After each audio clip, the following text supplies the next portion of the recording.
So welcome. I've begun recording, and as I explained in the description when you are joining this meeting, the registration page, we have powerful tools in common software such as Microsoft Office applications. We have Excel, Word, PowerPoint, and Excel I can say is one of the most underutilized applications, classified under what I call horizontal solutions. Horizontal because these are packages that can be used widely across the board, as I usually say, from a primary school pupil to a professor, and being friendly and being that horizontal, we can use these application packages to meet various needs in society. On the other side of the divide is what we call vertical solution. So whenever you hear of a vertical solution, what we are talking about is a solution that is specifically developed to address the needs of a specialized segment. And being vertical, it is addressing what we would be calling high-end needs for a specialized group. Look at ArchiCAD, for example, meeting the specialized needs of architects to come up with design for buildings, for example. Look at MATLAB, for example, and that is a sharp contrast to the ready applications we have under Microsoft 365, or if you like Microsoft Office applications. So today we are going to use Excel, and I saw the need to do this because in the ordinary classroom environment, we won't have this chance, yet our students need to be capable of using these applications to analyze their data and present the data in convincing ways. So the theory you have already done in mathematics, just some basics of calculus and basics of numerical methods, or if you like, numerical analysis, some basics in theory of errors, which you also cover under surveying, engineering surveying. And for final year students of mining engineering, under mining surveying too, we have one part there dealing with applied statistical methods and theory of errors. This session will highlight the practical aspect of that by simplifying what would otherwise appear very complex in equations using real-life data to deliver solutions. So this maybe will help you to appreciate that we can move from the complex theory to impactful, simple solutions that make sense to you as a student. So don't be surprised when, as a student in class, those equations appear abstract. They are applied in real life every day by engineers in factories, only that we need to use real data to show a simplified way of moving from the complex theory to the impactful practicals.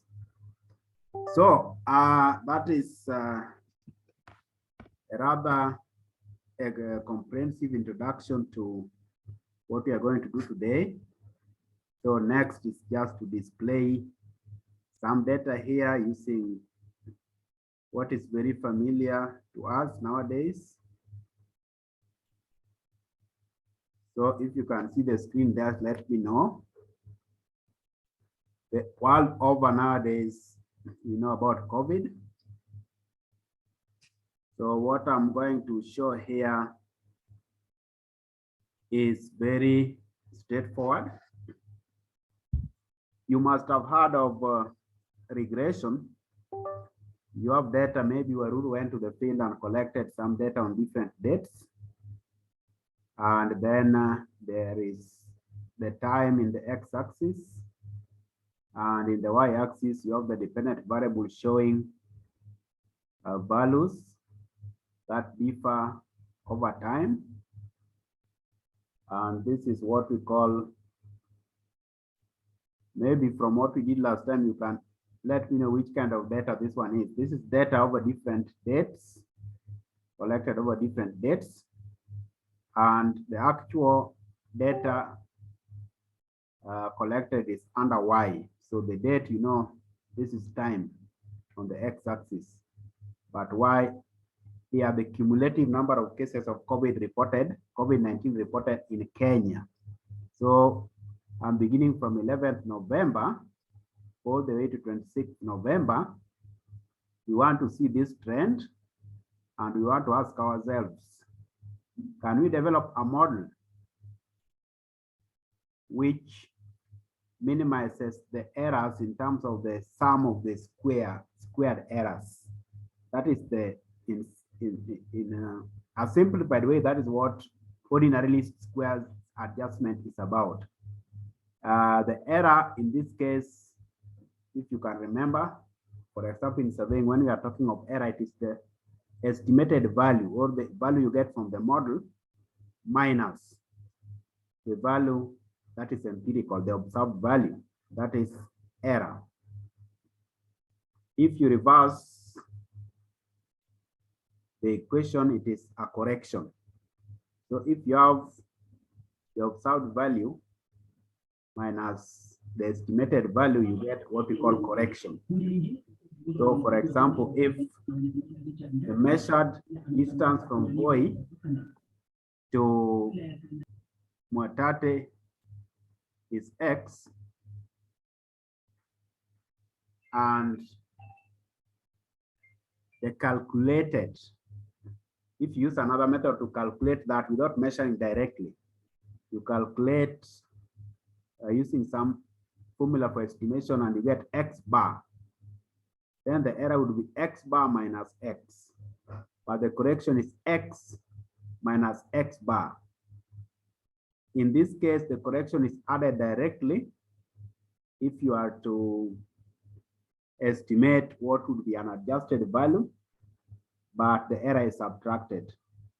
So you subtract the errors from what you have observed to get what would be a better representation of what you are measuring, but you add the correction. So again, that is important. So ordinarily squares adjustments, as I've said, is also known as linear.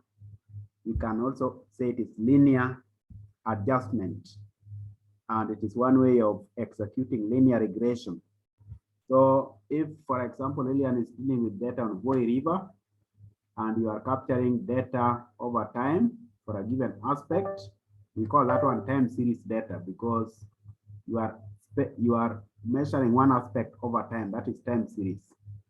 But if you measure different aspects at one instant of time, one epoch, we call that one cross-sectional data. For example, if you are getting the number of households affected by COVID in Voi constituency, but you are specific to the month of February,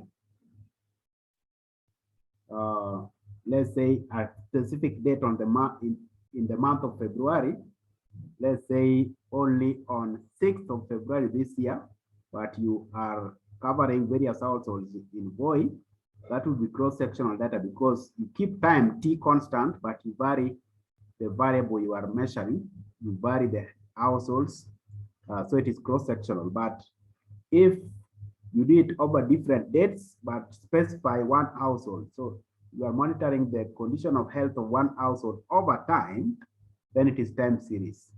But if you have various households and time also varies, then which kind of data is that? where you vary both the t and the y in this case. Which kind of data is that? Because we are beginning with simplifying the theory. When you are handling data collection, what are the correct keywords to use?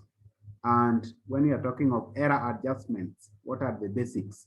So let me hear from you if anyone knows the kind of data we are dealing with, where you vary both the observed variable of interest and you also vary time.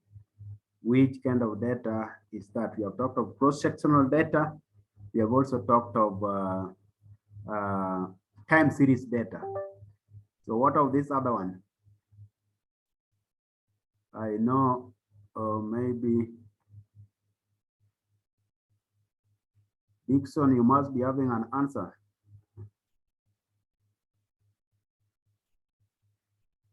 Dixon.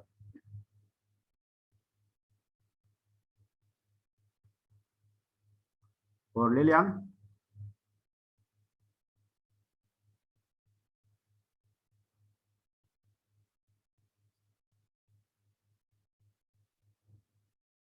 Lillian, do you have the answer?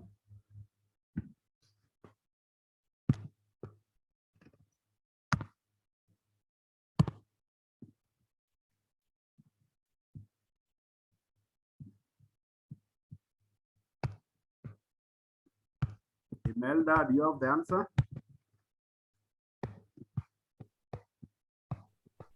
Panel data. Yes, we call it panel data. So we have time series. Panel data. Yeah, that is true. We have time series data. Then what I'm asking for now is called panel data. What we are using in this example is time series data on COVID for this period. So I'm saying we want to use least squares adjustment to get the line of best fit and use that as the equation to give us the line of best fit from the basics, because maybe you need to understand the basics, the theory first, and how to apply it. And maybe you'll see it is the same automated way that Excel is using to give you the line of best fit when we are talking of linear regression. And linear regression has been applied uncountable number of times in science and applied statistics for uncountable number of years, as I've said. So it is better that you also understand when you're using it, where are we coming from. So what I want to give, and maybe this will be very important to John Okwaro. John, you shared with me some YouTube that was trying to explain least squares. What is your experience? Yes. Is it still not complicated? Did it make anything better for you or confused you the more? I understood it. Actually, I had used it earlier, so I wanted to confirm whether that's the formula for it. But the area of least square adjustment, there's the calibration part. I didn't know about okay, I knew about the error, how to get the error, but then subtracting the other way around to get the adjustment, that part I was missing.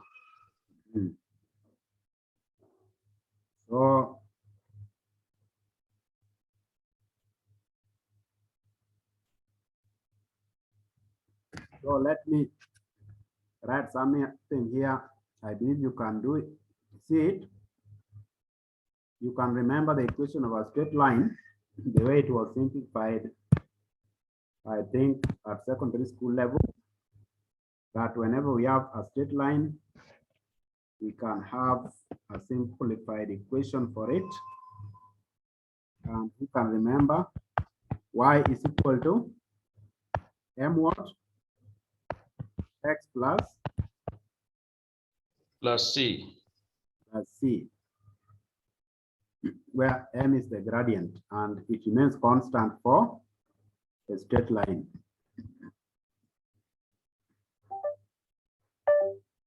So it means for linear regression, if you can get M and C, you are okay, because you'll find a way of relating the dependent variable Y to any X value. In other words, this is what we call dependent variable. It depends on X, but again, some people would like to call it regressant.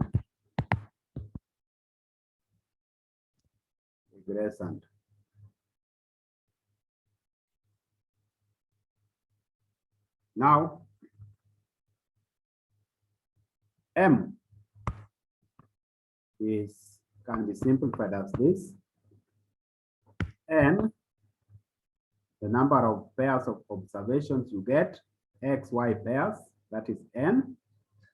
Then summation of X times Y minus summation of X times summation of Y. So here we are talking of product of the summation, but here N times the sum of the products. This is the sum of the products of the variables, but here we have the product of the summations of each variable. Then you just divide this by N, and the summation of the squared values of the X minus summation of X, but now squared. So John, once you have this equation, you get M for least squares adjustment. I don't know if you also found a simplified like that, or you had the long root. So that one is a very powerful summary for you. And then for C, if you can remember, it is M, N, then the summation of Y minus M, no, not N, but M, summation of Y minus M, summation of X over N. Did you get that? Yes, yes. So once you have that and you have Excel and you have those values, there's nothing now too hard for you when it comes to implementing the least squares adjustment and coming up with an equation. So C, summation of Y minus M, summation of X over N, and then up there you have that. Yes, and now what we are saying is with this, you can now do something very easily up here. So where we have M, I want to redo it as you see. So we are saying M, if you can see down here, or maybe you have written the equation somewhere, but we are saying it is equal to N. So look at this observation pairs. Date from 11th November all the way to 26th November. And now we are using the numbers. We are saying this is the origin, so give it 0. I've given it 0, not 1. And then this is 1. So 1 day after the day for initialization. And as we have said before, even before I come to this formula, let me do something here. If this is 0, in Excel, from the bottom right, once you have that plus sign, bottom right, just pull it down. You'll see what it is doing. It is replicating that, but because you want it to be series, you come here, then pull down arrow, you say fill series. And you see now you have your 0 to 15 very easily. That is also a skill you need to learn. So my question is, if you look at these pairs, X, Y pairs, the observations, how many are they? From this X, Y to this at 15 and this value. How many observations are there? That is what we call N. That is the n in this equation. So can you now give me what n is? John, maybe you can give us what n is in that case. What is n? 16. Yes, it is 16 because, you know, yeah, it is actually 16 because we started from 0. So n is 16 here.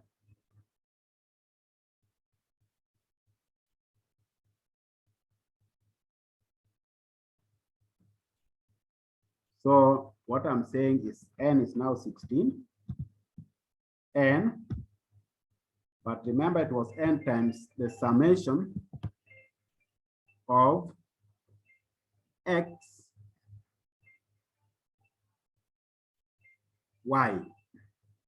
So here is the xy. From what I see, I think I need to finish with these columns before we go further. So once you have x and y here, and these are the values you get directly from the Ministry of Health, you sum them up. So what did I do here? In Excel, you know, when you press here and you come to this sign sum, automatically it intelligently chooses the first number up to the last. And if it satisfies you, you just say enter.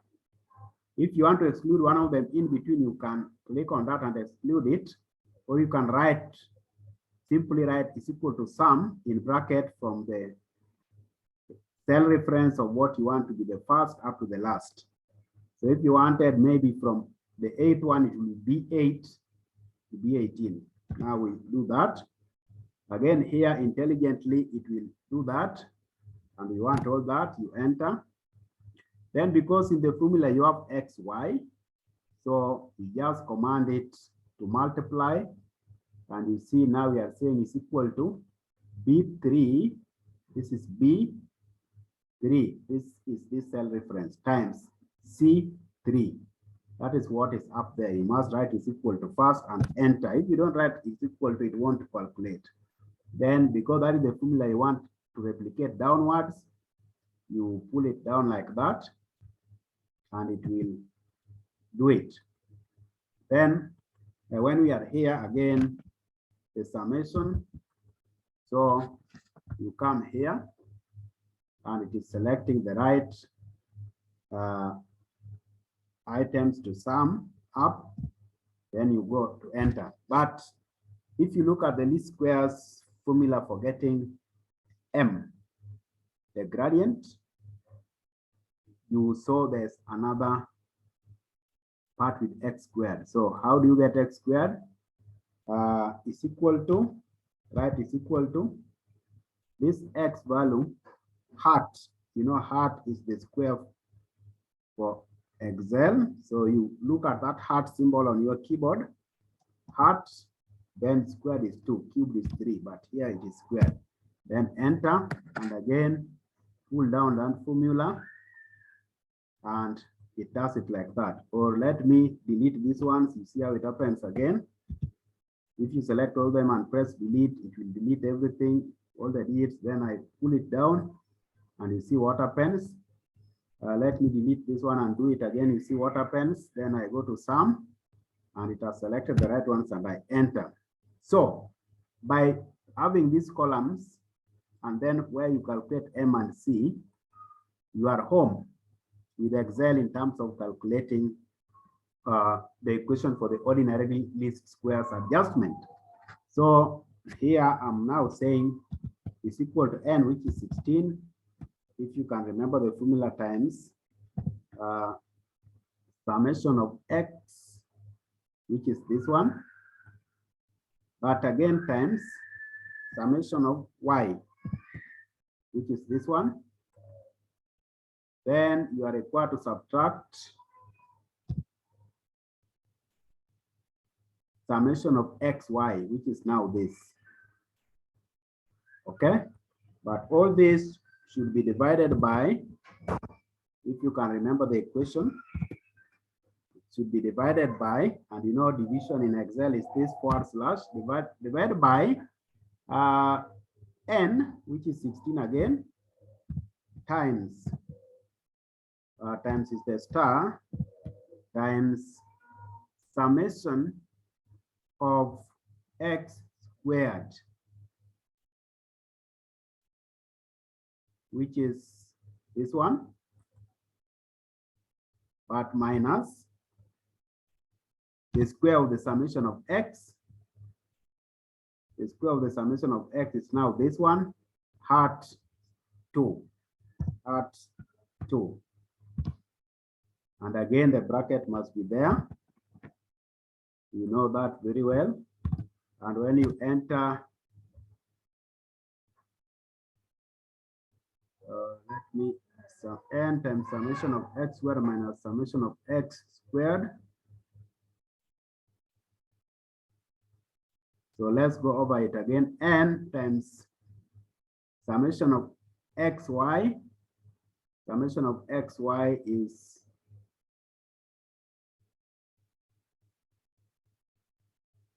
then summation minus summation of x. But this summation of x times summation of y. Summation of x, which is C19. Summation of, no, something is not right here. Let's do it again. We are saying n times summation of xy, okay? N, here, n times summation of xy is this one. Yeah, summation of xy is this one. Okay, minus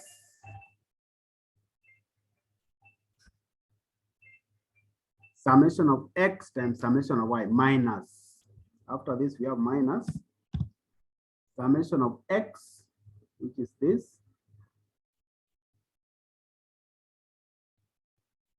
times summation of y.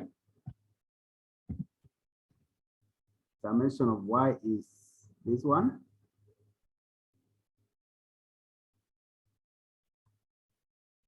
Yes, so we don't need this. Divide by n.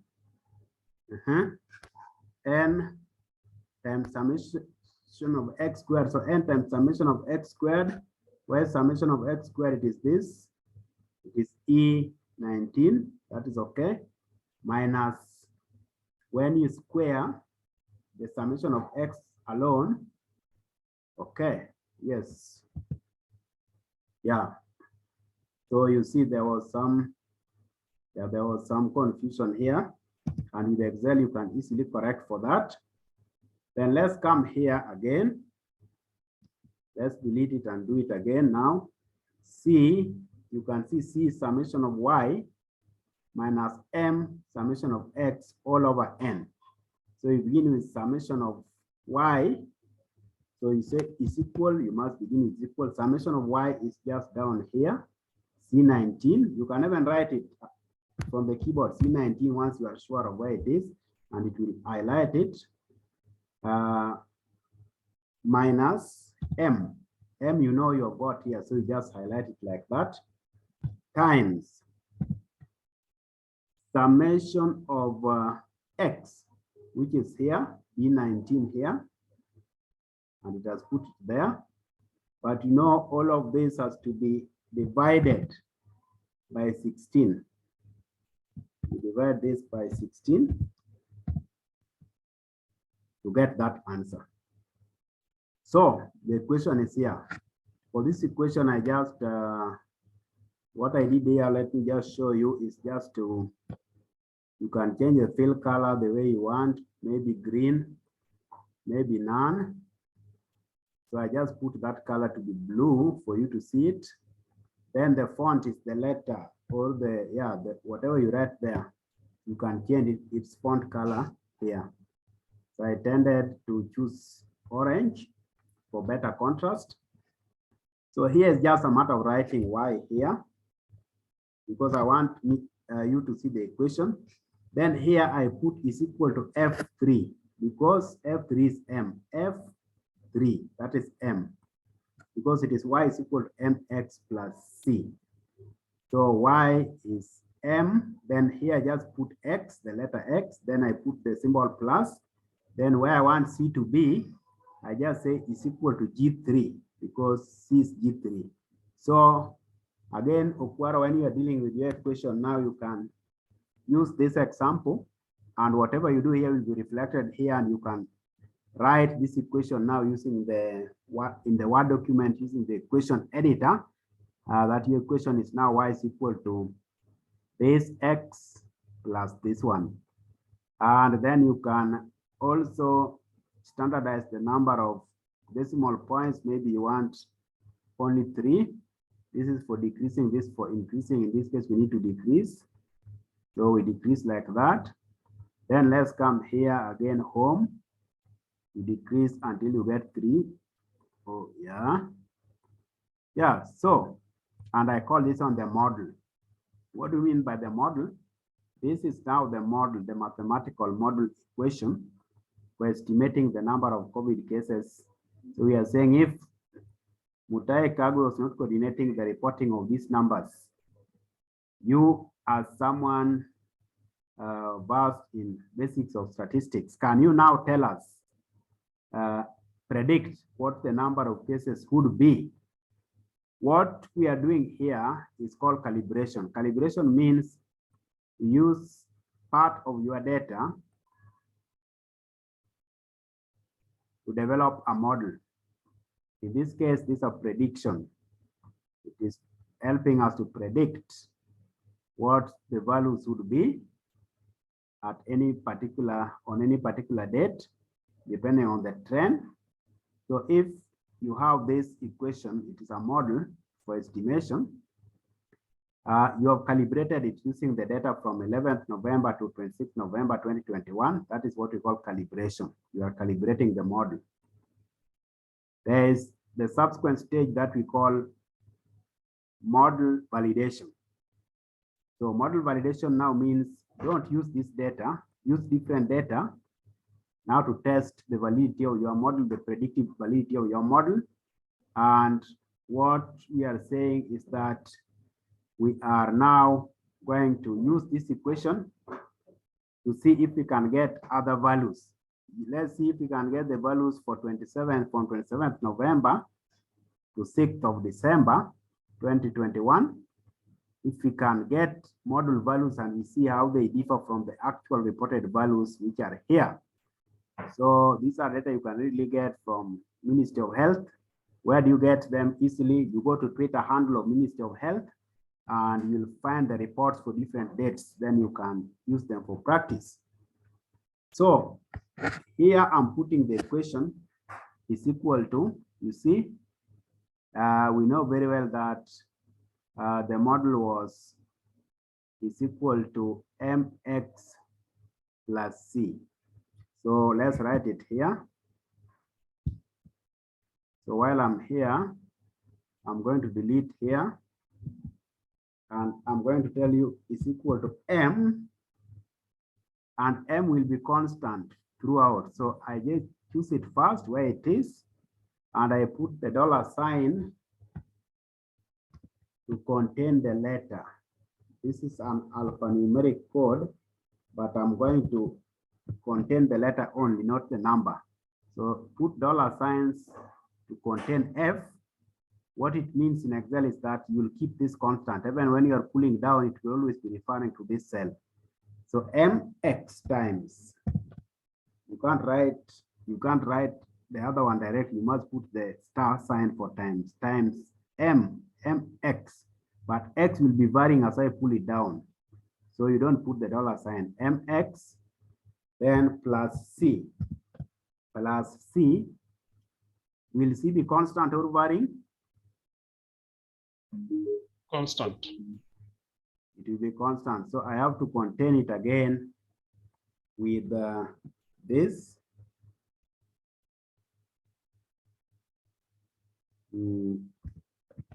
G, I have to contain it completely. It has to be sandwiched. It has to be sandwiched within the $sign. Then I say that. Then I pull down to replicate the formula. And that's how I got this one. So let me delete these ones so that you can see. So at first you only have this, but you do this. Then you get the others. Then error, absolute error is estimated minus observed. So it is, well, that's why it is M3 minus C3. M3 here minus C3. Then you pull down, you get the error. But you have to square the error to move the negative signs, because the error can also be negative. That is when the estimated number is less than, when the estimated number is much less than, is less than the observed value or empirical value.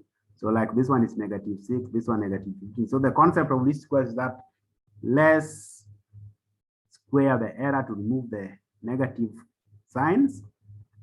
And then this sum, this line will minimize the sum of the squared errors to around 15,000.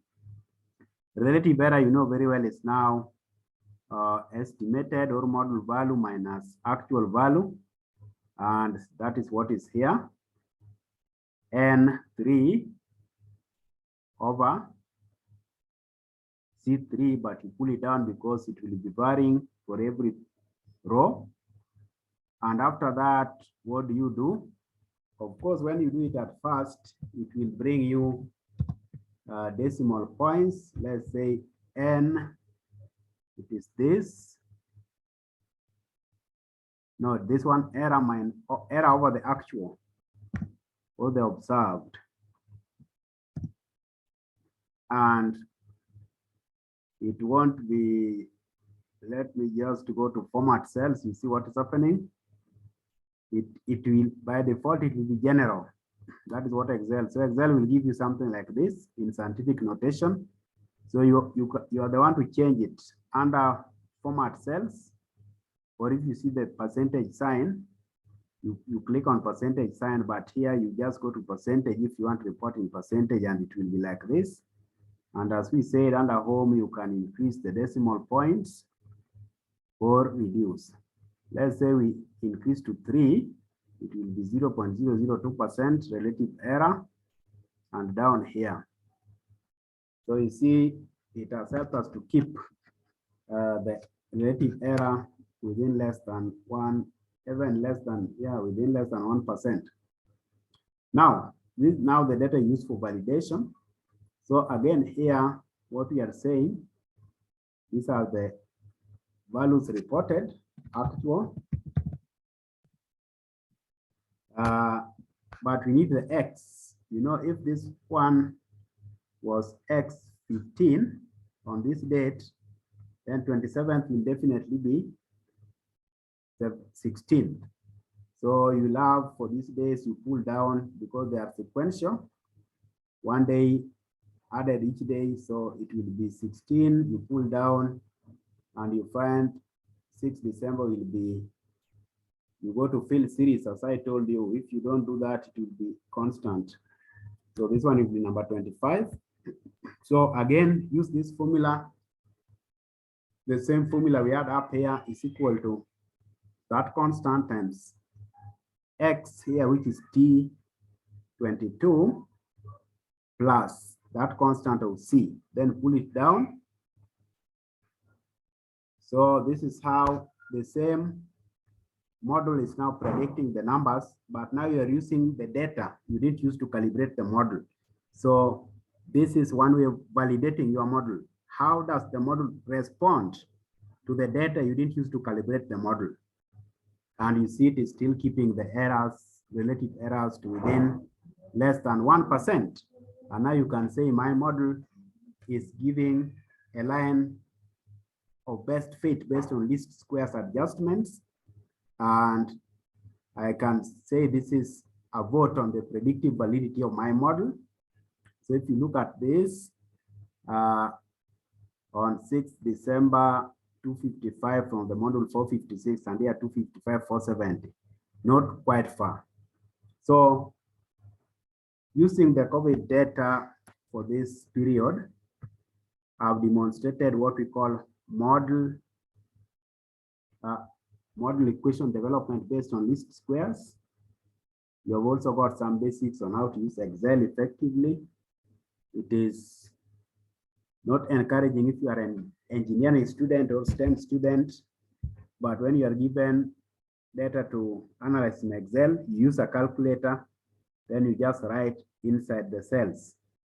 That means you didn't need Excel in the first place. You just needed some, even PowerPoint, and make a table in PowerPoint, then use a calculator and insert there. Excel should calculate these values for you, even to a degree of accuracy that is higher than what your calculator gives you, and it is faster. And you change one thing, and the others change once you have inserted the formula, not so with your calculator. So we have also demonstrated, after developing that line of best fit using least squares, the principle of simplified ordinary least squares adjustments, we have also demonstrated what we mean by model calibration and model validation. Some of you are asking about it as they were writing their projects, reports, or thesis, and these familiar COVID data on Kenya should help clarify that. Also to mention that we have also covered the dichotomy between cross-sectional data, time series data, and panel data. I want to go to the last section of this, which is how do you now plot these results in a convincing way, a way that shows that you've done at least some justice to the taxpayers' money that is educating you at university. That is what we are going to do next. But before we go there, any questions?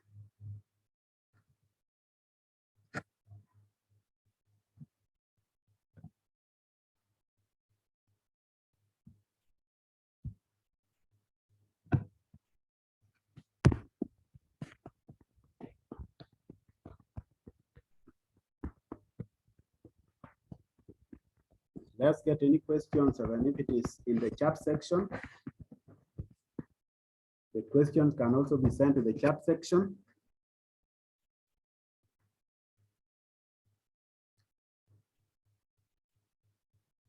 Waruru, was it clear?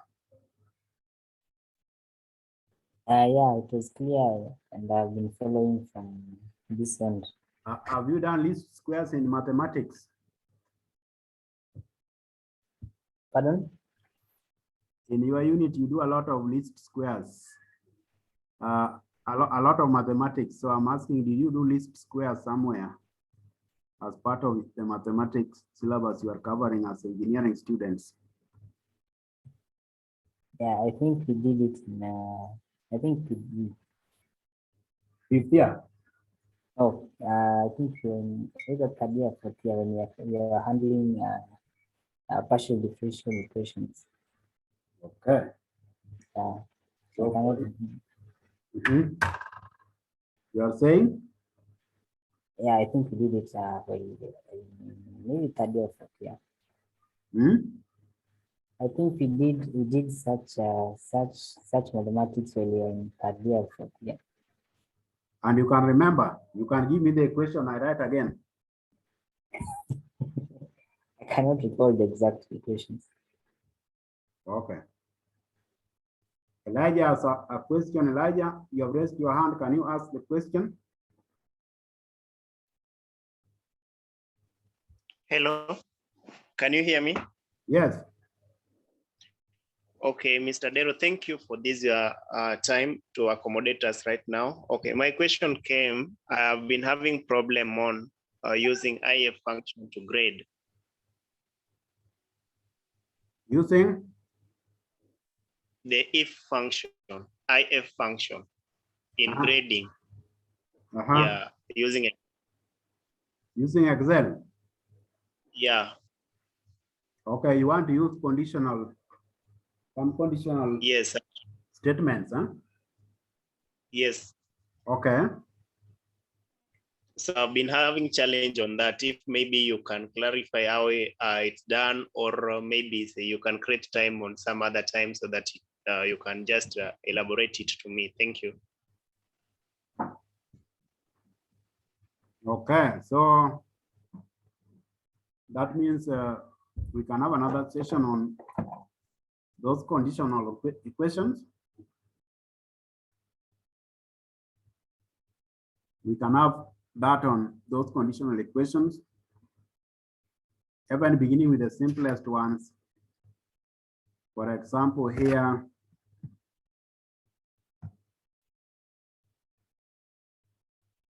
conditional formatting, where you can say highlight cells to be light red, maybe when it is less than 0. You know, less than 0 means negative. And so you can show the minister very easily. Wherever you see red highlight, it means the value is negative. So on those days, the model was underestimating. So we'll do that. Some of them are direct here, especially if you just want to show conditional formatting that meets some Boolean, expression greater than, less than, between, what, text that contains duplicate values, data recurring. But some you have to do the if. Yeah, you have to do the if and write it there, and it will be able to sort out. For example, if you are sorting if a student scores less than 40%, write fail. So we'll be doing that. So far, so good. Let me now show what we can do. Hello. Hello? Mr. Ade. Yes? On that point, maybe when we will be covering that, we can also add on the analysis on using Excel, using pivot table. Okay.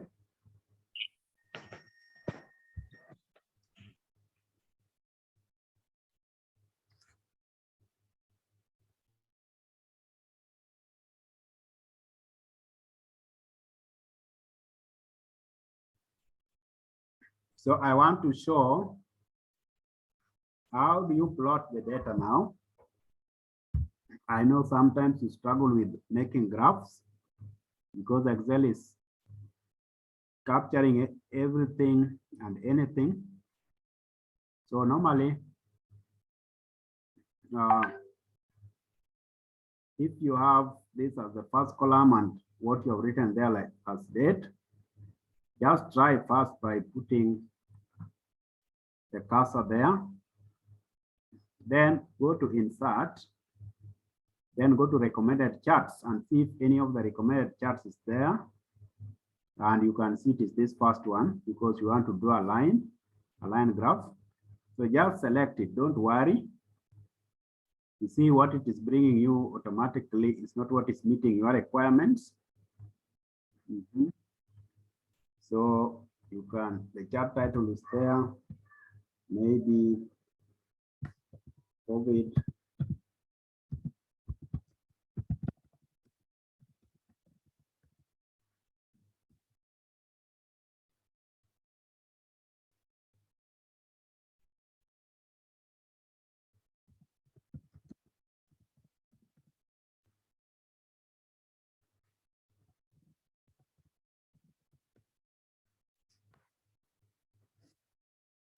So you can move the graph around. You can also enlarge it proportionately using the corner, from the corner. So don't worry so much about what is there. What you need to do now is to right click and go to select data. And as you go to select data, this one will pop up. Then start removing everything you don't need here, one by one. Let me remove. It's like I don't need all of them, but leave one. Don't remove everything. Leave one for it, because if you remove everything, it will disappear. This window will disappear.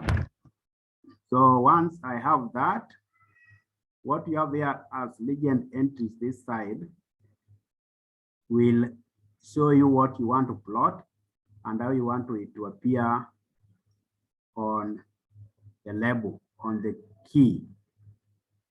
the key, which we also call legend.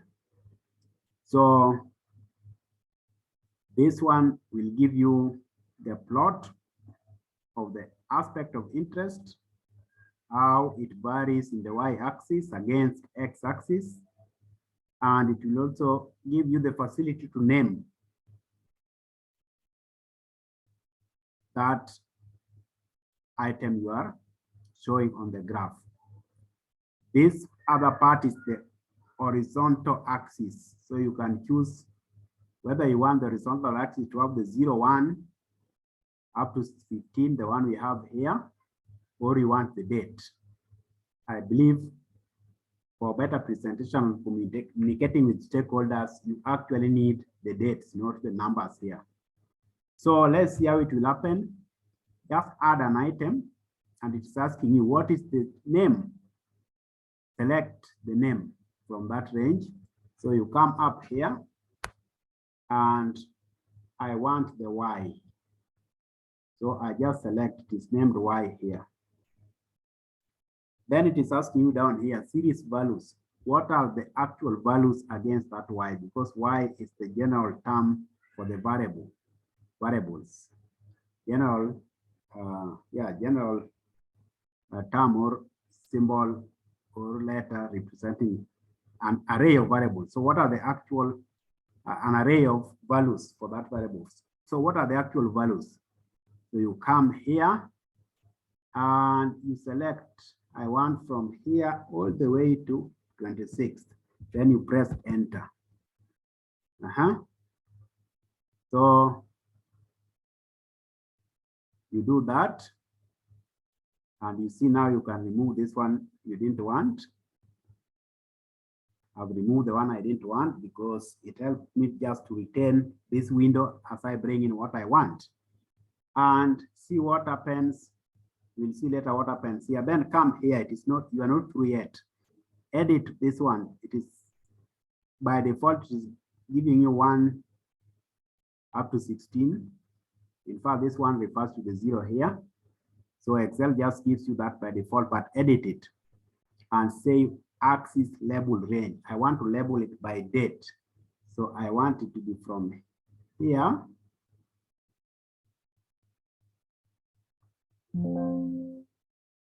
I click on it again and highlight. I'm saying I want it to be from here. Shift up to here. Select all and OK or enter. Now look at my graph, very simplified now. And the legend entry is Y. So it is showing that this line, which is blue, is actually for Y. And see why it is important to go to that level. If I change this one to COVID-19 cases, it will change. I don't need to change in the graph again. You see it has changed automatically because you have commanded it to pick what is written in that cell. So it has changed to COVID-19. So I click on this again and select data. And now I want the model results. So where are they? They are here. So I add another entity and series name is model. If I change that word model to maybe predicted value, if values, it will change again. So I am there. And then the values are actually from here to here. And I enter. And I come here, edit against the y-x-axis range from this to this, the dates, the same range as that. And I'm through with my clean, very clean graph with a clear indication. If I want the projected figures to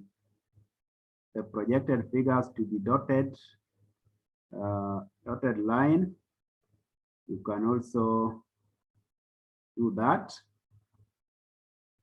You can change it as you want. There's a place, depending on the software version you have, there's a place for changing it to Yeah, the color you can change here. You can also change the dash type. Maybe that one you want it to be dotted. So someone can read this, the model, and this is the actual. Yeah, and you can say you're plotted. And if you want the errors to come here, you must be careful because the errors are very small. So they cannot be reported on this same axis, on this same scale for the y-axis. You need a secondary axis. So if I'm to select data and add another entity, which I call relative error, this one, and the values being this to this, and I say this against this axis as the independent, the x-axis. You see, you can't even see it because of the scale. So there's a way when you are there, you can go to format when you have highlighted on this graph. Then you select what you want, and I know what it is called series relative error. Then format this selection and take it to secondary axis. So that is on its own axis. And you see now you can see it. Now it is from negative 0.03% to positive 0.03%. And it is on the secondary axis. Now you see it is on its own scale. And we can now see how the errors are varying. And here it is true that the error is much more positive here because this line, model line, is up. Here,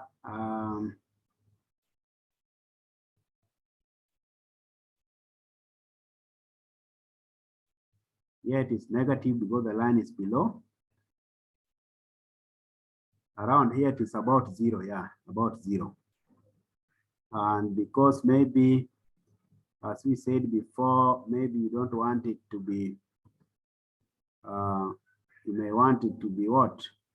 To be dotted, or you want to give it a different color. You can do that when you format data series here. Maybe I can give it this kind of dash and also reduce the thickness. And I save. So it is also a relative error. And this is the end of the first part. So over to you again, if there's any question on what we have done so far. And if you now be empowered to better, to give us better graphs for your projects and thesis. So over to you. Any question? Yes, I've seen what you've done. And for my case, you know, there's that the optimistic, the pessimistic, and the business as usual scenario. And for business as usual scenario, I realized that the error is increasing as you go along. So I was wondering, how do you adjust so that we increase the predictivity? Is it predictive of the, I mean, the, how do you adjust the errors so that at least you can have predictive results that are reasonable, if I may use that word? Or do you, if I mean, if you include the the percentage error as you've done, will that already explain whatever is happening, and therefore you don't have to adjust your model?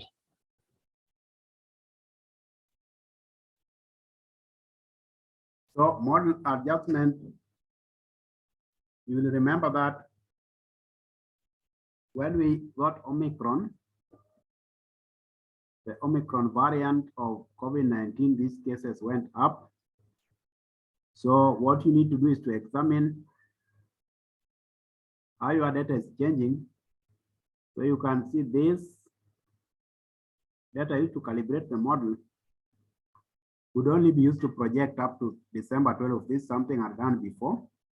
But after, not December 12th, December 6th, 2021. After December 6th, 2021, Omicron had started featuring significantly with a high rate of transmission, and we had a new trend. So it means this line would not be reliable for predicting the new trend. So that is why it is also important as you study your data, look for points of change based on which you have to recalibrate the model and come up with a new model equation for that section. For example, after reopening, the CO2 level started going up. So you need to calibrate your model based on the new trend of CO2 levels. And then you start to project, assuming that business as usual, assuming that the reopening would stay for some months, unless there is another incident that drastically affects the transmission. So it is an art. It is an art. The science is there as the fundamental fabric or the backbone of prediction, but the art is in studying what changes and even listening to news or reading news, and also evaluating the culture within the context you are dealing with. For example, now there's what we call pandemic fatigue. People have stopped wearing masks. In Boy, for example, even within restaurants, you find no wearing of masks. So how do you inculcate that assumption into your model to give us new scenarios? So there's no direct answer. Modeling is not that exact, but it is guided by the assumptions you make and observance of a clear departure from the business as usual. So it is better just to check where there are significant changes, then you recalibrate to give us a new model. It can't be one model equation for the entire period, maybe for 1 year, especially for variables that change so fast.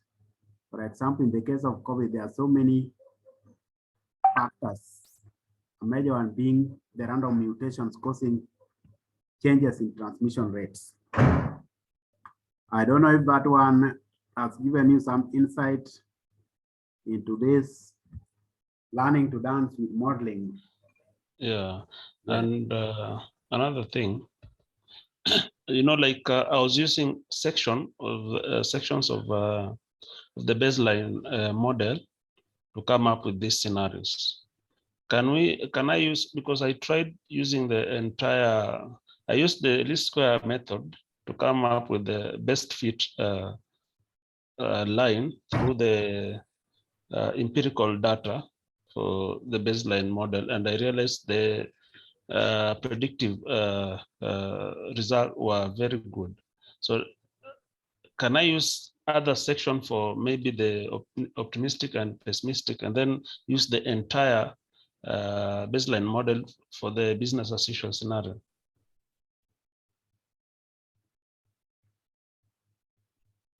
Now, yeah, business as usual, you can use the baseline because it's assuming the trend based on the data you're used to calibrate it. For example, this is business as usual. But you can add other scenarios where you say, let's assume now there's an increase in these numbers, each case by 1%. Or if you from literature, you think it is 1%, only half of it, and the other will be 1.5%. Then you can generate new numbers and a new line based on those assumptions. And then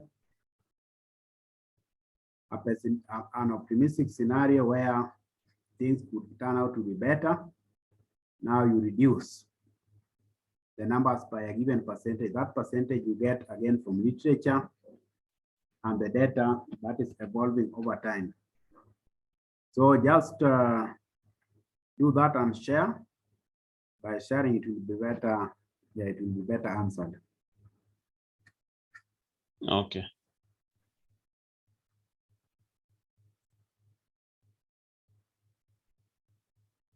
So I see any other question, especially from the 5th year class, 5th year MMP. Finally, before They they are writing their projects.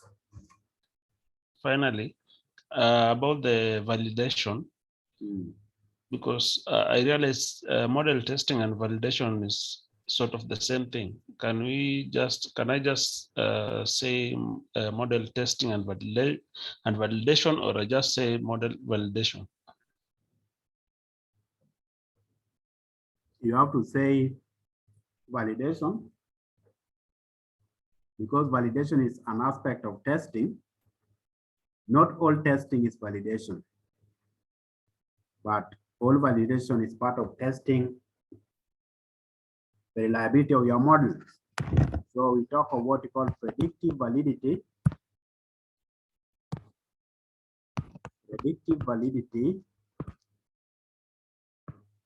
And we also have structural validity.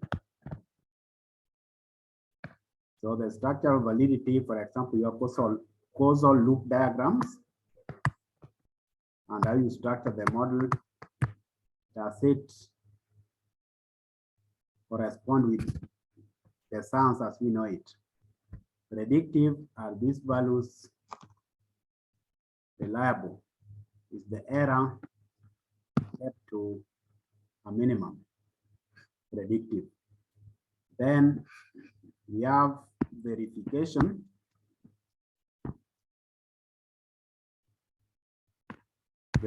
Model verification. This is also one way of trying to test, is this model doing the right thing? So verification is more of how the software or the mathematical formula you're using is replicating, faithfully replicating what is expected according to theory. For example, if you are going to calculate the sine of theta, and it is part of the equation, will this Excel be giving you the correct sine of theta and giving you values consistently that are actually according to sine of theta, or it will be giving you sine of 30 degrees to be 0.55, which is wrong. It should be 0.5 exactly. So verification is more of how the mathematical model or the software is faithfully replicating or producing what is expected of it according to the equations or the instructions. That is verification. But you also have sensitivity analysis. You are testing, is my model sensitive enough to small changes? So if, for example, even when the cases increase from 300 per day to 2,000 per day, this line is not showing that, then it must be having some problem with the sensitivity of the equation. This equation should be so sensitive that if you change, there's a small change in the variable, for example, from day 1 to day 10, you see that change also reflected. So if it is population growth, for example, is the model going to be sensitive such that when the population growth rate is 1% per annum, there's a clear difference in the model output from when it is 3% per annum.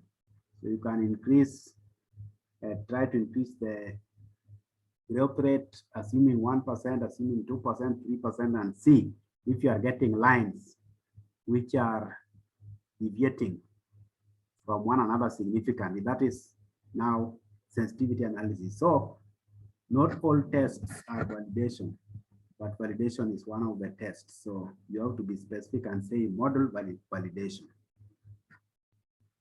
So let's go to the 5th years or their representative will talk.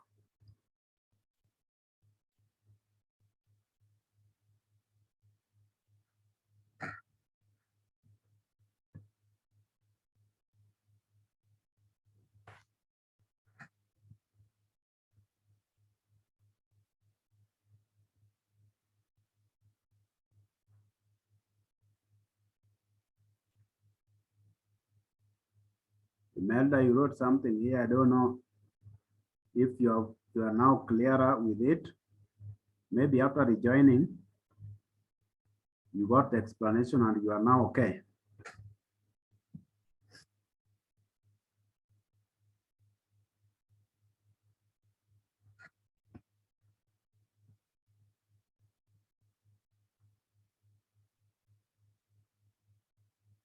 So can you ask the question now? Can you activate your microphone and ask the question?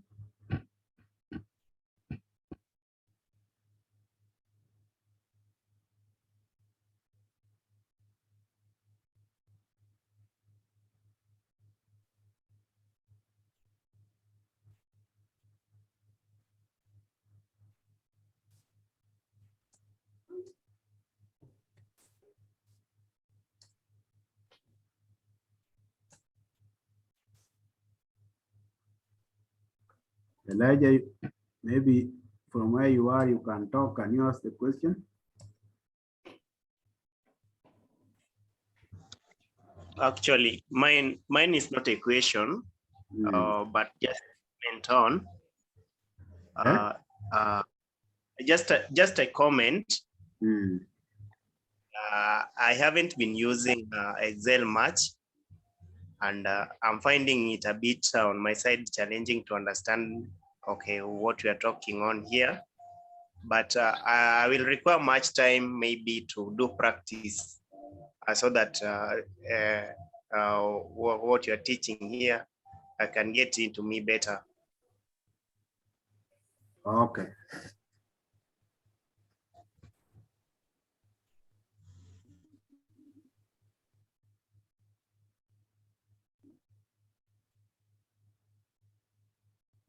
That is okay, and that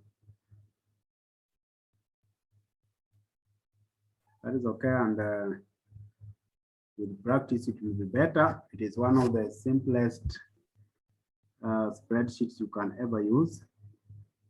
And when we are talking of prediction, it is this model line you have generated, the mathematical model you have generated here by using the data, calibrating the model using the data based on ordinary least squares adjustment. So when you use this formula to generate the estimated values of COVID cases for these dates, you can see how the model values differ from the actual. And this relative error is a measure of how closely this model is estimating the observed values. So if the relative error was coming maybe 20%, 30%, then the predictive power of this model would be much lower. As it is, the predictive power is still within a good range, less than 0.1%, the relative error. But another thing you need to know is that you need to report the R squared. So if I add a trend line here, what you call a trend line, and if it is linear, you see it is the same line we generated for least squares. So the first principles we use to generate least squares is the same one that Excel is using. So if I display the equation, and you see by displaying the equation, it is still giving us what we got there. The gradient is 51.997. And that is what we got there from the first principles applying least squares adjustment, ordinarily square adjustments. Then let me change this one to number and increase decimal points to 4. You will see, even the C is not very far from the C we got there. But it is like that because I know why it is like that. Because when you are reporting this, you need to use the zeros, 0 up to 15, not the dates, because these dates are interpreted in a different way by Excel. They are not the actual intervals we had. So still you can select the data. If you want to get that R well, then now I say axis label will now be here to here. Make it mathematical. Even for the model, let me see. Oh, it has changed for it. Oh, model, yes, COVID. Yeah. And then this one, let me also change it from here to here. And you see now, this here has changed from the too high value it was before. Now it is 254, 104.5. And here we are 254, 156, not very far. Now this R squared is, you can report it as a percentage. It is called coefficient of determination. And what it is saying here is that, this line generated for regression is explaining about 98% of the relationship between the dates and the cumulative figures reported in Kenya of COVID-19 cases. So you can say that that is also a good result, because if it is explaining about 98% of the cases as coefficient of determination, then you can work with it for policy and planning purposes. So far, so good, I believe, given that it's only 2 minutes to 8:30 when we were supposed to end. It means I cannot demonstrate the second part I had, which is using solver. Well, most of us are struggling with optimization in engineering, and under data, there's an add-on to Excel called solver here, and a very powerful tool for optimization. So if you have variables, maybe I'll use an example of, you have a room somewhere, a conference room, and you're asking yourselves, if I'm charging people differently for this conference room, maybe young graduates are paying 400 per day for training. University students, 300 per day for training. From 4 leavers, 250 per day for training. And I have constant, I'm told, in this county, you must accept at least 20 from 4 leavers to be part of that training, but limit the number of young graduates to only 15. And then for university students, must not be less than 20. How would you optimize the numbers based on those constraints so that you use the space optimally and you minimize the overheads so that you come up with the optimal profit? Because they are paying, you also want to use the space adequately, optimally, minimize overheads, and maximize your profit.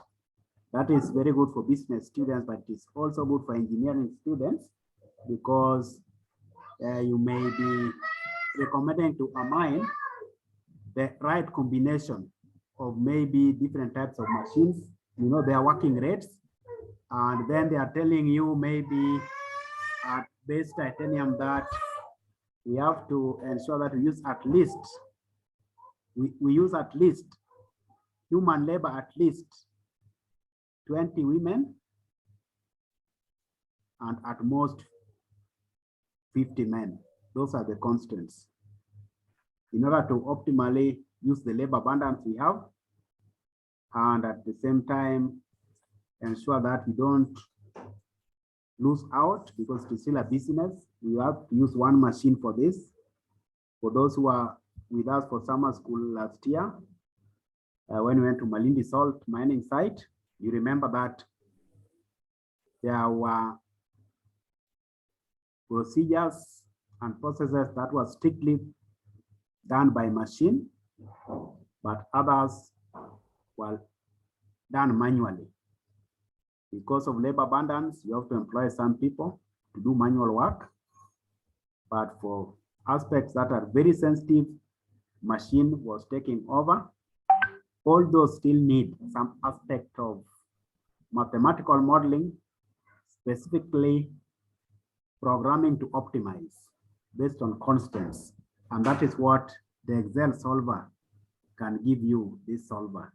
So I'll use that example next time if you're interested, so that we can come up with some solutions. And you don't know, maybe it could be useful for your thesis that you are writing now or your project. So far, so good. I believe by doing this, we have covered quite a bit, especially the students writing their thesis and projects. For MMP 5, that part of the unit dealing with applied statistical methods and theory of errors has now been made more digestible by sharing this example using real data on what all of us are aware of now, COVID-19 data. So I would like us to end it here. So I leave it to you, choose whoever is going to give us a vote of thanks. And also there's a poll there, you can evaluate the session. How was the session impactful to you? What would you like to hear more of next time? There's a poll there displayed on the screen. You can do the voting. It is anonymous. But meanwhile, as a teacher, I also would like to hear feedback from students verbally. Did what I do here do justice to your time on Sunday? Or I just complicated matters for you, trying to show you that these things are hard? Or did I try to show you that these things can be made easier?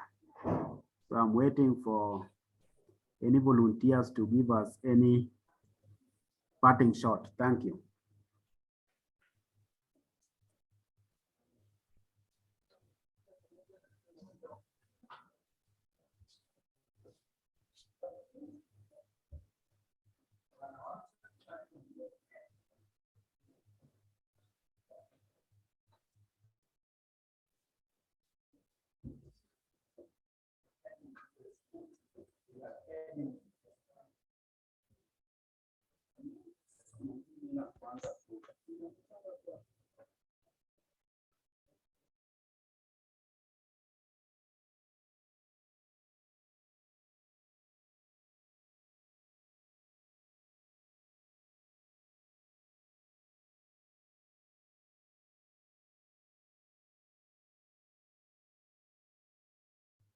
You can proceed.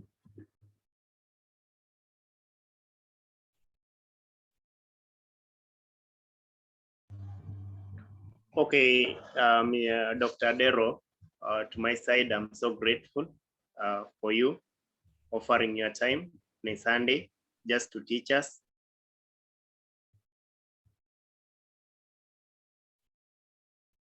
Welcome.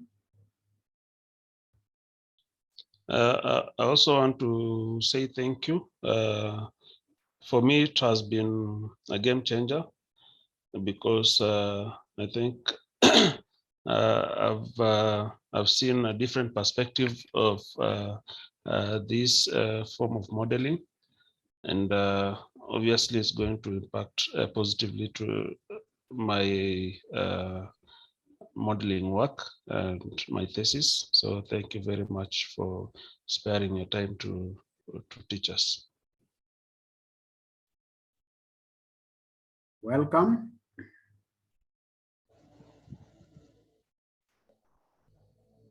So we are just going to end it. Let me see.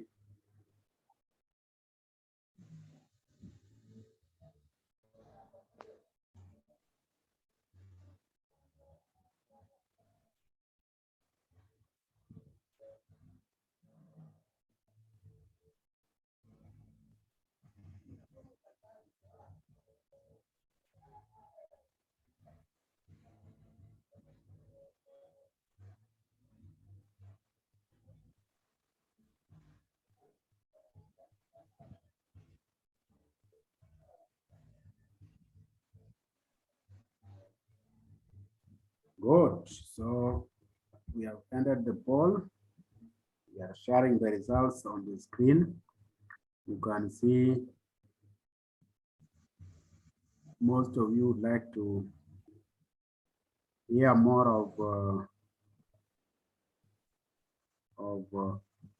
most of you are interested in image processing solutions using remote sensing.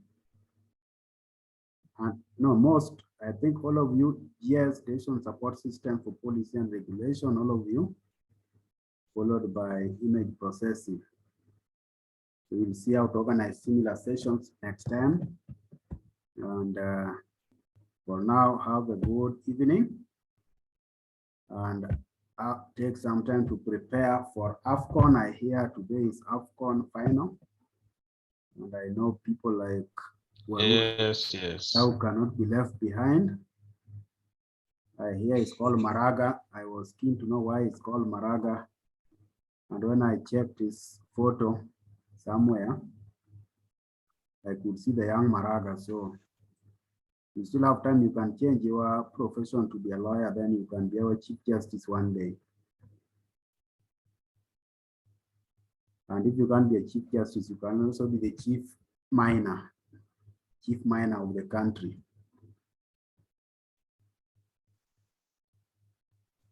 So bye-bye for now.